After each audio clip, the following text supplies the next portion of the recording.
Boom coming in, boys. What's up? Wednesday morning. What's going on? Yeah, we got the big one. Lambooski's in the house for us. Yeah. Lambooski got us up super early today. He's got a big day ahead of him. We're joining. I know, dude. I got to shake off the cobwebs, right? Me too, Chich. I was just in REM sleep, and I'm like, whoa, I'm up. I'm rolling, baby. I'm rolling. We're rolling. This is what we do for you, Boo. This is what we do for you, buddy. Listen, I appreciate you guys, but listen, I get one a week, guys. I'm exploding, ready to go. You guys are every day rolling. I love it, dude. Dude, we're fired up, Boo. We love. Listen, I always feel like every time we do the Lambooski on Wednesday mornings, I look back at my week and go, man, why are my Wednesdays so great? I'm like, because the Lambooski brought in the day, baby. He rose the sunshine. He rose the sunshine for all of us. You know what I mean? It's incredible, but it's no secret. Yeah, Boo, football is getting good, man. And, it's just a lot of storylines going on. And I guess, to start us off, man, take us back to week 7. Like what caught your eye? What players might have caught your eye? What themes caught your eye? Well, listen, Case, it's great to have you back, buddy. Okay. After a little hiatus last week, but you know what? We're here now. So let's get rolling. Chinch, you're just as steady as ever. So I'm not worried about you. Thank you. But, listen, week 7 observations, guys. I think one of the things that sticks out to me is the team up in the Northwest, Seattle Seahawks. They're 4-3. They're sitting on top of the NFC, West.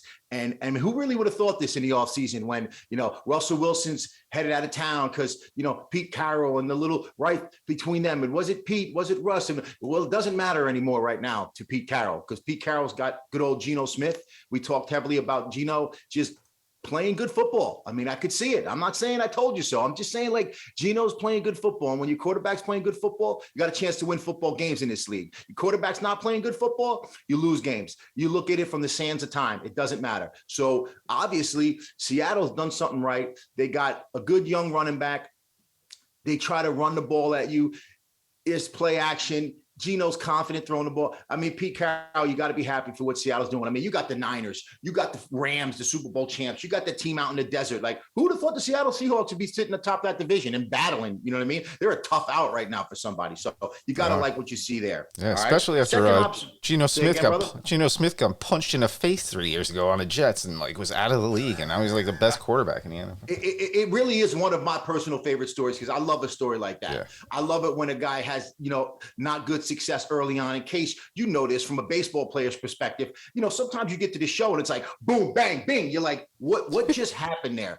Kevin Brown's slider is not the slider I just saw in AAA. Okay, that thing is moving like 6 feet. Okay, I don't know if my eyes are playing tricks on me. And then you turn around, it's like, okay, take a deep breath, get your rhythm, get your feet underneath you, keep working at your weaknesses, strengthen your strengths. And next you become a pretty good big league player. Well, I think the same thing could be said for Geno Smith right now. And I love it. Moving on. Second observation, gentlemen, it's the Dallas Cowboys defense. It's not their offense. It's not all the big talk about Dak and CeeDee and Ezekiel and Tony Pollard. We know those guys there. We talked about, them and the media talks about them in length, but it's the defense that has kept them in games. And it's the defense that is going to carry them to the playoffs if they're going to go anywhere. And it allows Dak to come back from the thumb and not have to play a perfect game for them to win. Think about that. When you talk about Dallas in the past, we would be ripping Dak up and that offense up because they moved the ball a little bit. They weren't really scoring touchdowns until they got a few turnovers that put some short fields together against, unfortunately, Case, our Dan Campbell-led Detroit Lions, which at this point, it's just hard not to. It is what it is. We love what it is. Like, you got to learn how to win. You know what I mean? And they haven't done it yet. They need to take a piece from those Jets and Giants and figure it out in Detroit. But truth be told, the Dallas Cowboys defense, Micah Parsons, he's one of those guys now that's kind of becoming like, He's one of those Lawrence Stack. I Lawrence's jersey. He's like LT because of Micah Parsons. He reminds me of Lawrence Taylor. They put him all over the field. Wherever he comes at you, he is impacting the play. He's impacting the game. And it's fun to see because I'm a defensive type guy. I love good defenses, and Dallas definitely has a good defense. So, keep your eye out for them because, again, even in fantasy, I got them in a couple leagues. Man, they're scoring points. It's like, this is great, So Dallas defense. And, again, my third observation is the one that I think the media world keeps on coming back to. It's Tom Brady and the Tampa Bay Buccaneers. I mean, you go to Carolina – after you lay an egg to the lowly Pittsburgh Steelers, and Steelers scored 10 points on Sunday night again, they're not exactly world beaters, but then you look at Tampa Bay and you're like, all right, listen, Tom's the GOAT. He's going to figure it out. We're in week 8, gentlemen. This is week 7 observations. I mean, is it time to say, Tom, I can't put you out there in my fantasy lineup? Like we're at that decision this week, Case, with Baltimore Ravens coming up on a short week on Thursday night. But it's like, who do you got as your backup? If you listen to me last week, I mean, Daniel Jones was a guy you might want to think about starting. And guess what? He had a great week, and he's up in Seattle this week. I don't know. You start somebody like Daniel Jones over Tom Brady? Do it. Well, Brady did hit Evans on a 70-yard go route that he just right in his hands with no one around that he dropped. I mean, I'm telling you, that's 70 more yards and a touchdown. Yep. You know what I mean? Who knows? I'll tell you. You know what, Case? That's a great point because you're right. It was early in that game. I watched the play happen, and I'm like, okay, that could have set the tone. I'm like, Mike, hey, Mike, hey, how about you catch the ball? Because they pay you to do that, okay? Every year, Mike Evans, 1,000 yards, catch the ball, Mike. Your team needs it now more than ever. And he didn't. He dropped it. And then you figured, oh, no, he'll come. No, from there, it was like, guess who else? Call that poop soup, Case. Remember the baseball poop soup. Guess who else they're missing? Nobody's talking about it. Gronk. If he had Gronk sitting there, you'd see a lot more 7-8 yarders. That 15-yard first down. They're terrible. They're terrible on third down. Yeah, terrible. Hey, one other thing too. Speaking of Gronk and Brady, this conversation because it's been going in my head all week about with football. Now, Boo, quick on this one, but dude, I saw a stat. Because I always wondered, whenever I watched Brady up there in New England, when everyone's like, well, Belichick's a genius. Belichick's a genius. And then I saw the other day, Belichick is 74-82 without a guy named Tom Brady as his quarterback. That's a good question. It's like Jim Leland used to tell me, hey, Case, he goes, I got Barry Bonds hitting third for me. I'm a hell of a manager. I got Jim Bonds hitting third for me. I'm a horseshit manager. At the end of the day, it's like, is it the Jimmies and the Joes, the X's and the O's? I'm just a real quick take on what you think of, because now the all of a sudden the Patriots with all the Mac Jones and Zappy and all these guys, and Cam Newton. They're a 7-9, 8-8 team, and all of a sudden the genius of Bill Belichick isn't there. It's a quarterback league. I mean, what do you think, Boo? Take. You know what?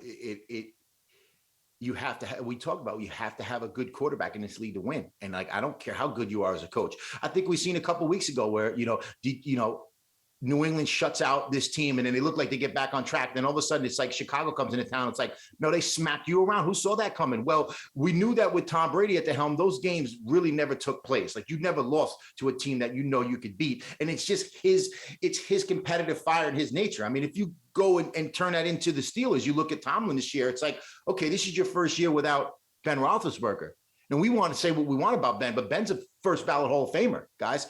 That's Ben Roethlisberger or Ben Simpson. Like Ben Simpson, I can't win games with Ben Simpson. I can win games with Ben Roethlisberger. So it does go hand in hand. Case, I do think for the New England situation that Belichick is a phenomenal defensive coach. It could scheme you up. So when they were hitting at their peak together, that's what we saw: 6-7 championships. When it doesn't happen like that, you're looking at what you're looking at now: mediocrity with these teams. I just always felt like Belichick felt like, hey, I could have Garoppolo, I could have whoever, Cam Newton, I could have whoever I want there.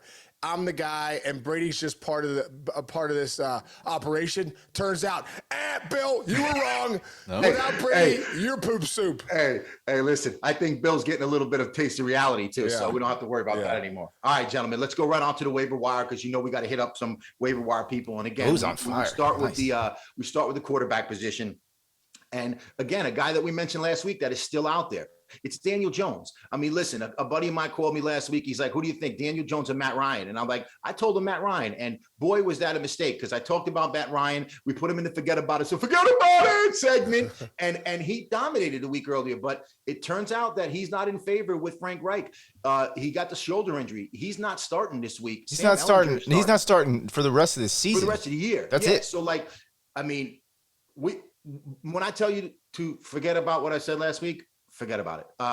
Matt Ryan, he's now on the bench. Sam Ellinger is raised to number 1. We'll see how that works out. But Daniel Jones, getting back to Daniel Jones, you could do a lot worse right now. I mean, the guy's floor with his running ability makes it a little bit safer than anybody else out there you can stream. So again, you got some bye weeks. You got Patrick Mahomes on a bye this week. You need a quarterback. I'm in the same situation. I need one. So I'm looking and I'm saying, you know what, maybe Daniel Jones. The other guy is, by default of Matt Ryan, Sam Ehlinger. You don't know what you're going to get out of this kid. Very athletic dude. I believe coming out of Texas, you know, he went out and got 2 veteran quarterbacks the last 2 years. If the kid got his feet wet, he's able to see. Who knows what you're going to get? But somebody you got to kind of keep an eye on and say, hey, what if this guy catches fire? So, you know, I'm looking at Sam Ehlinger as somebody that you can possibly pick up. Yeah, by the way, the preseason isn't the regular season, but he had an unbelievable preseason. Maybe I think he was like the top rated QB in a preseason. However, never thrown a pass in a official NFL football game. Well, we're going to see it this weekend, gentlemen, whether we like it or not, and we'll make a nice observation in week 8, all right? So let's get to the meat and potatoes, guys, because you know I love these guys, all right? Our running backs, all right? Mr. Deonta Foreman down in Carolina, all right? Oh, Carolina. Listen, the bottom line is this guy can run the football. He did it last year as a backup when Henry got hurt. He's a big physical dude. I like the way he runs. Went over to Carolina this year. Obviously, you're sitting behind CMC, shipped out to San Francisco. So what does that do? It presents opportunity for you. He ripped off a beautiful long run this past week and looked good doing it. I passed the eye test. So does Chuba Hubbard, the other guy there, and they're kind of splitting carries. So you kind of want to see if you can get a share of Chuba Hubbard as well. But right now, Deonta Foreman out there on waiver wire, somebody you got to think about scooping up. The next guy is a guy that we mentioned last week after the big time Kenyon Drake hype, which is Gus Edwards. Gus Edwards is a 5+ per carry guy in this league, and Baltimore wants to bludgeon you. They want to run the ball. So Gus comes back. He had the bad knee injury last August, so it's well after that year. So he's one guy. It's like, listen, they're not going to give him the full workload, 25 carries, but they like Gus Edwards, and Baltimore wants to run the ball first. So he's definitely a guy you got to scoop up if you didn't do it last week. He looked great last week. Yeah, he's a plug and play guy. And like I said, they run it against your will sometimes. And he's a big physical guy. He's not going to get you any receptions, but they want to run downhill. And although Drake is quick, I think they like that guy that can just move the pile 4 yards, 5 yards, control the clock, bludgeon you. Baltimore doesn't want to play the quick strike game. They want to friggin' just come at you and grind you and, play action off that. And Lamar with a couple RPOs. And that's how they win games. Because if you look at Baltimore, they haven't won games like they traditionally won games in the past. It's kind of been ugly, and they're giving away leads in the fourth quarter. Anyway, Gus Edwards, go pick him up. I digress, all right? Let's get to the wide receiver position, all right? All right. Oh, no. One other position I want to mention with running backs is that LA Rams situation. Now, obviously, Cam Akers is out of the picture. You got Darrell Henderson. Darrell Henderson is what he is. You get the guy, Kyron Williams, who we talked about in the preseason with the ankle injury. Well, now, after the bye, he should be healthy. Let's see what kind of splits that looks like. But again, in the waiver wire, you got to get ahead of things. You can't just sit back and say, "Oh, sometimes let's see how it looks." Let's see how it looks. Then you lose, your early, you're out in front of it. And so those are the guys I like to try to stash and put on the bench. I got Kyron Case in 2 of our big leagues. Picked him up 2 weeks ago. Guess what? We had the room for it. We got great lineups. Let's see what happens. Could be lightning in the bottle here as the Rams come off a bye week and decide to, let's give this young guy a chance, see what he's got. That's what you're looking for in fantasy, the edge somehow. So I like him a lot. All right. In the wide receiver position, we talked about Sam Ehlinger taking over for who the last 2 weeks. And again, last week when Sam came in, it was Paris Campbell getting over 10 targets in both weeks. Targets raise my, my level of want to. So I'm like, hey, targets lead to receptions. We want target monsters. Paris Campbell, 11 and 12 targets the last 2 weeks and a touchdown last week. Sam's coming in. Michael Pittman's still the number 1, but we don't really know how that's going to play out. Take a look at it this week. But again, if you want to get ahead of it, that Alec Pierce is out there. We talked about him. We know about Pittman Jr. And then boom, here comes Paris Campbell, finally healthy. They really always liked him. He's always been around. We'll see what happens this week. All right. One more wide receiver that piques my interest is Ben Skowronek for the LA Rams. He's like a poor man's Cooper Kupp. Last game he came out, he had to end around for a touchdown, 17 yards. And I read something that, McVay said, and we talked about McVay and what he says. When McVay said Cam Akers needs to do more without the ball in his hand, and now they're trying to ship him out of town. Listen when Cam Akers comes out. I mean, when McVay comes out and talks in the media, and he said that he loves the effort that Ben Scaroni gives him. Matter of fact, there was an inside run where sometimes even Kupp, which scares me sometimes because I got a lot of shares of Kupp even last year, they'll throw him inside and like with the big uglies and try to get a damn block on a lineman or a linebacker. And you're like, hey man, keep him out of there. That's where the grown men hang. But obviously Cooper Kupp and Ben Scaroni is like, Lamboo, we're grown men too. Okay, baby, get in there too. And so I love it when they're involved like that, and so does McVay. So again, I know Von Jefferson's coming back. He just came off the IR. Has been down for a while with the knee. But Ben Skowronek, man, he just has the look of that guy, dude. That can really help you out. All right. As far as tight ends go, okay, this year we're going to talk about Greg Dulcich for the Denver Broncos. I mean, the rookie came out of nowhere. Caught a touchdown pass his first game back when Russell was starting 2 weeks ago. Last week, you had Matt Rippon start. Guy catches 6 balls for like 40-something yards. In this tight end wasteland, like you take that and you run with it out of a guy, and usually rookies, tight ends take some time.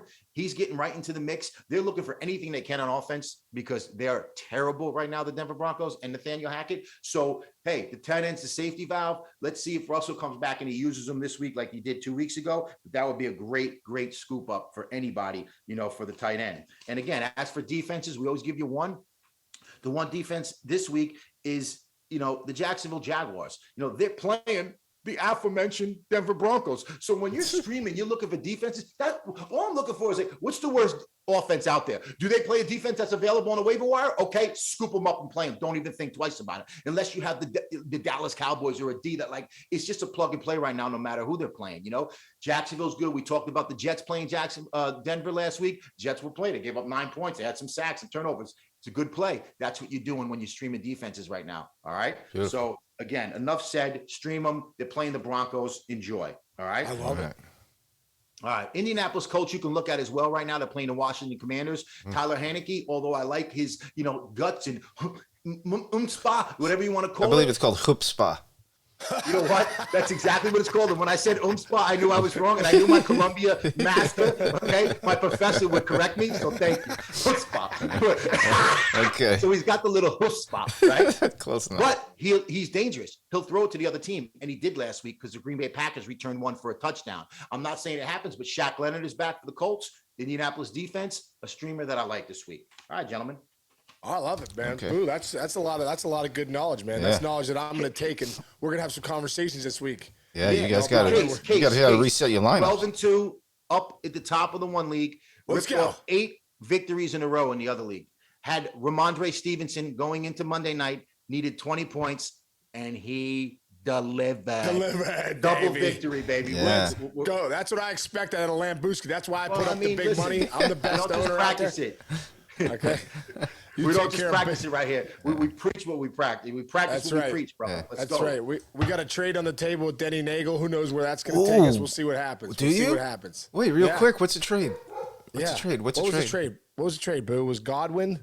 No. He wanted Godwin for like Henderson because he was so hurting at running back, and I was ready to do it because again, I think I got shares of Kyron Williams, and I thought it would work out. So in my case, let's do it. But he had somebody was on a bye week, so he's like, dude, I can't give you Godwin. I have no wide receivers. So we said we'd revisit it this week, but I'm not all in on Godwin yet. He still hasn't done much, and Brady hasn't done anything for him. All right, let's go. Let's get to the big He's time. going to need him. What do we got?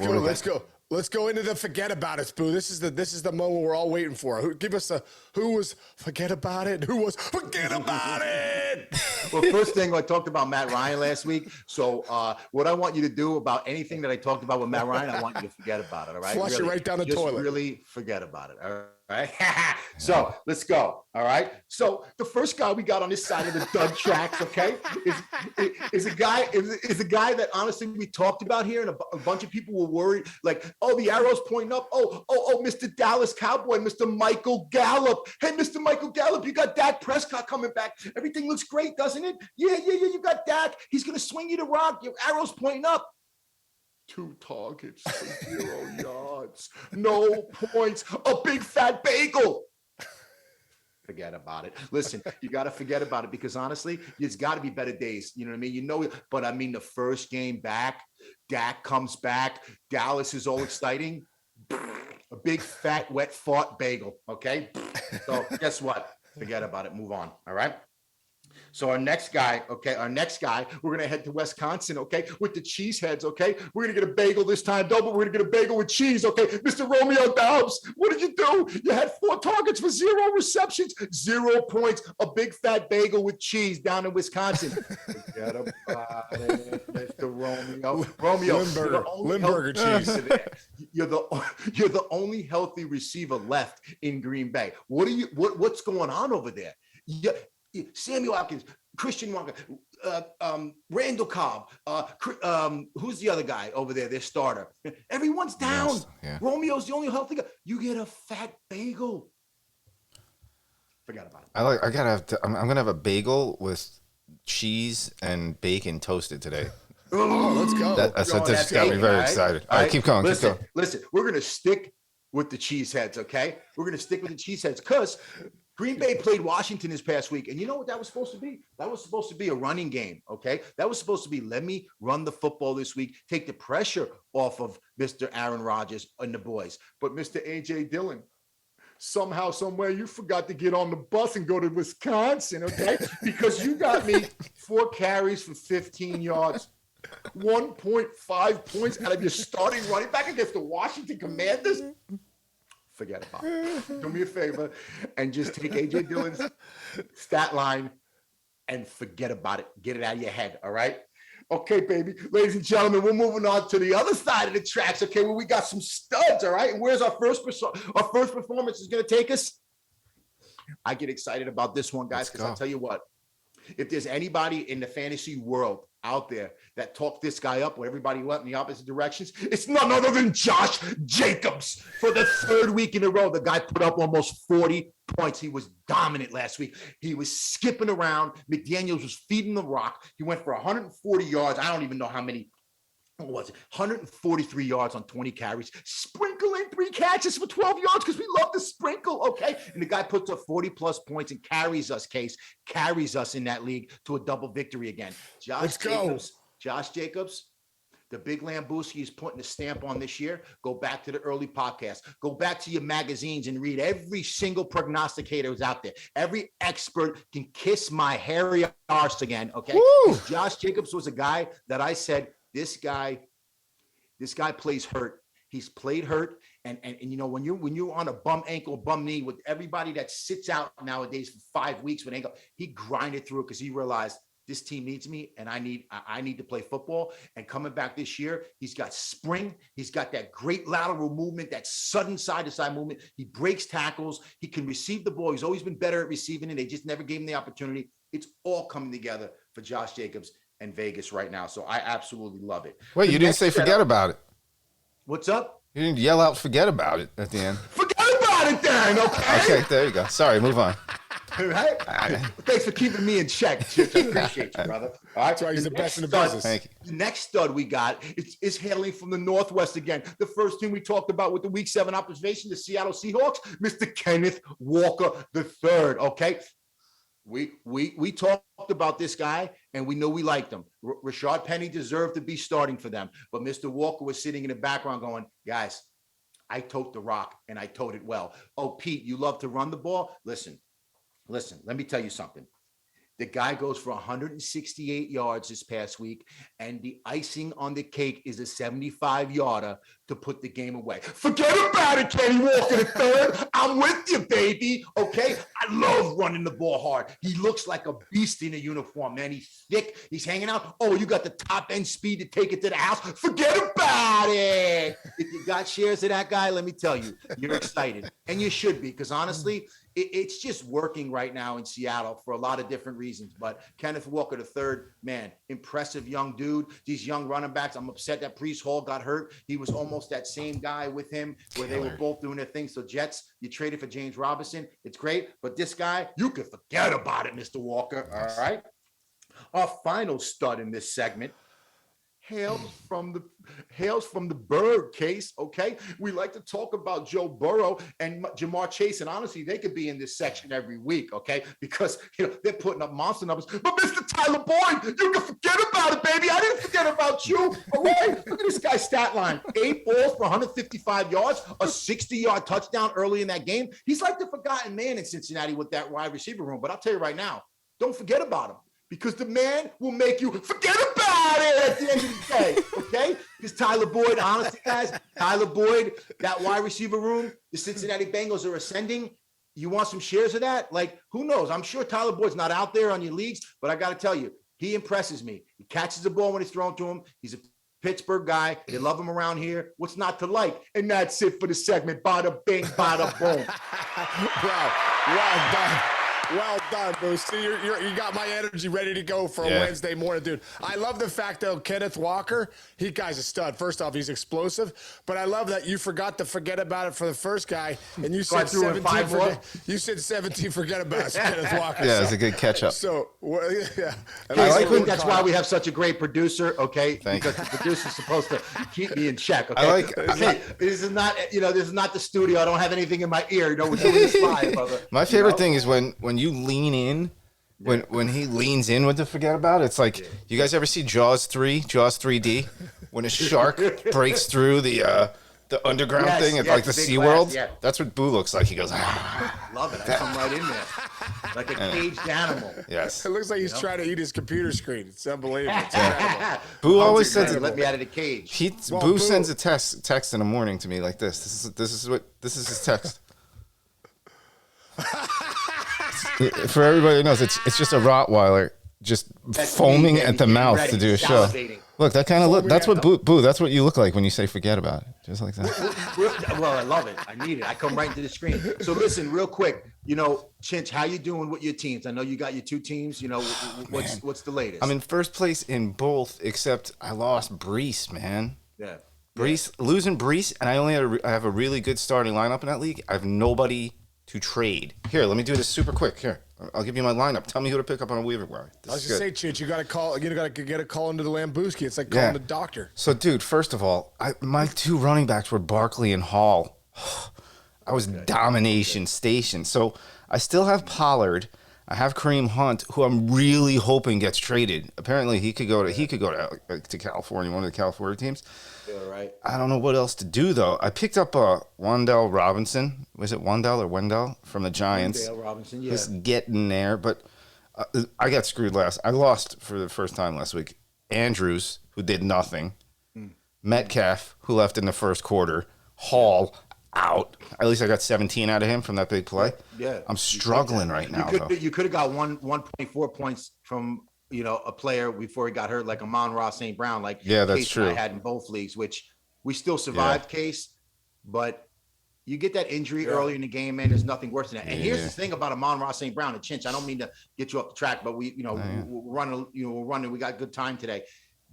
Obviously, I'm a good producer because I know we got time. Anyway, but the truth is, he's already out of concussion protocol. He took a shot up top, and they said concussion. He was out of the rest of the game. This is where we are now. It's a different guy. Doesn't even have a concussion, and he doesn't play. Well, it's because they fucked up so bad with Brown. I was like, what is going on right now in the NFL? It's because they fucked up the Tua thing so badly. 100%. They're overcompensating. 100% the reason why it happened. It's like you screwed up so bad with Tua when you knew it was so obvious that guys like Amon-Ra St. Brown take a tough shot, and it's like an independent, spotter spots him, and the dude's out of the game. It's like, wait a minute, bro. I got 1.4 points. I need more than that. Yeah. All right. Anyway, in my other league, I'm dominating too, though. I'm in first in both, but I'm worried about this squad. I got no depth. I'm in trouble. And I got Mahomes on a bye. Who's on the waiver wire? Are you working the wire? Dude, I'm all over the wire, but there's nobody out there because, I don't know, is it 12-team league? There's just, or we have.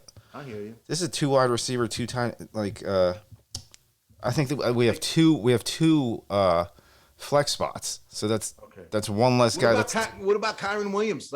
He's a guy that are you practicing what your boy over here is preaching, for God's sake? I am. Let's use on a waiver wire. So I can scour the wire for you. Woods, I'm going. Let me look at the ads right now. See, everybody's picking up defense. Hardman's out there for Kansas City. I have enough running backs to plug the running back hole, and I could do anybody in the flex that I right. pick up. Hardman's an interesting flex. Obviously, he's on a bye this week, so Yeah, really so I can't bother with him. Be careful, but Let's see. All these quarterbacks. Jefferson for the Rams. What do you think of him? Oh no, wait, he's on IR. What am I talking about? Yeah, no, but nobody's he's going to come off IR this week. I think they're going to take him off IR. Right. So listen, they like throwing to him as the third receiver. It's not like anybody is taking control of the number 2 or number 3 spot over there. So again, after bye week, you never know what they're looking like. You know, again, that's the type of guy. Oh, you're looking at him. Hey, if you have the bench spot for him, throw him in there. Hasty. How about Hasty, the running back? He's on the wire. Who's that? Hasty. Jamichael Hasty. James Hasty's not going to really. I mean, listen, he's the backup now to Travis Etienne, but I think they're giving the keys to the car to Etienne, and I think if you have Etienne right now, Etienne, you're very happy. I think I got to work a trade. I got to work a trade. That's what I'm thinking. There's nobody on my wire. That works too. Well, that's the whole part of it. Like at this point in the season, if you're like everybody's very middle. Like in the middle, like I see a lot of 3 and 4 and 4 and 3 teams every league that I look at, except us. Case we're 12 and 2 in the big boy. Okay, how you doing? Okay, if you are in the middle, it's time to start thinking about a trade. It's time to start thinking about, okay, you just got an injury to Hall. Where are you? Oh, I got plenty of wide. If you got plenty of wide receivers, dangle one out there. Somebody is hurting. There have been a lot of injuries. You know, it's going to be the theme of each week now that guys are going down, starters are going down. You know, so again, you know, you can't. These two guys on the bottom are killing me. Hall and Brown, man. Hall and Brown. My lineup was so ridiculous before they both went down. Anyway, well, listen, you make good points.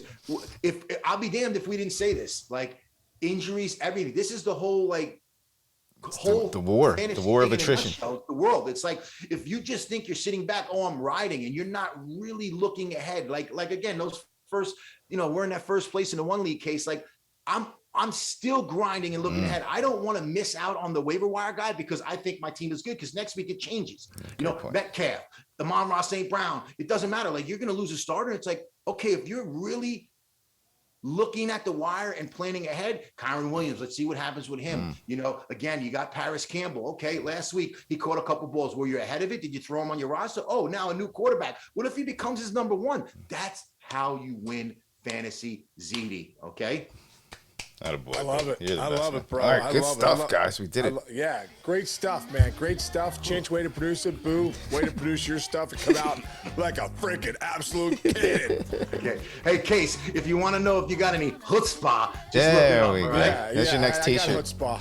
All right, boys. All right, boys. Listen, have a great Wednesday. I know I'm shot out of a cannon. Hope everybody enjoyed it. Everyone download, subscribe, all those good things. Lambooski, way to deliver the goods this week, but I'll see you later today. Chinch, I love you, man. I'll talk to you later today. Love you, boys.